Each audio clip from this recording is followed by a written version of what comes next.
हम जो जानते हैं वह एक बूंद है, जो हम नहीं जानते वह एक महासागर है। गलतियां कला में नहीं, शिल्पकारों में होती हैं। मैं अपनी जांच के विषय को लगातार अपने सामने रखता हूं और तब तक प्रतीक्षा करता हूं जब तक कि पहली सुबह धीरे धीरे धीरे धीरे पूर्ण और स्पष्ट प्रकाश में न खुल जाए। सबसे सरल सत्य तक पहुंचने के लिए वर्षों के चिंतन की आवश्यकता होती है। यदि मैंने जनता की कोई सेवा की है तो वह मेरे धैर्यपूर्ण विचार के कारण है। यदि मैं अन्य लोगों के लिए अपने उपकरण और चीजें बनाने के लिए रुका होता तो मैंने कभी कुछ नहीं बनाया होता।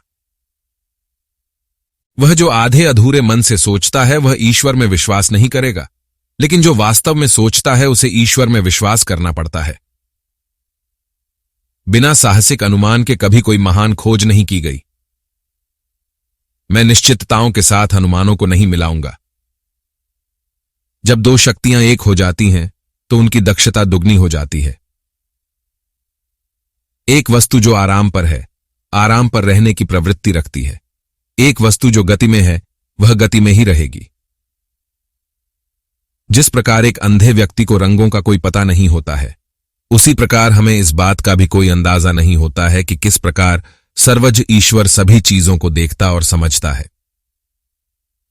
चित्र मस्तिष्क में ऑप्टिक तंत्रिकाओं के तंतुओं के साथ गति द्वारा प्रचारित दृष्टि का कारण है। जहां दोनों मित्र हों, वहां सत्य को तरजीह देना उचित है।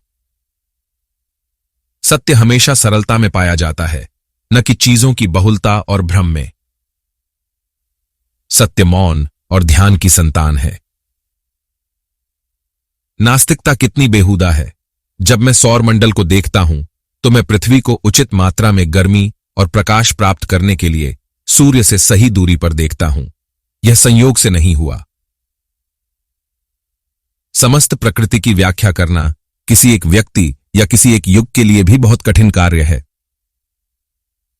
गति में एक शरीर तब तक गति में रहना चाहता है जब तक कि बाहरी बल द्वारा कार्य नहीं किया जाता है। जो ऊपर जाता है उसे नीचे आना ही चाहिए।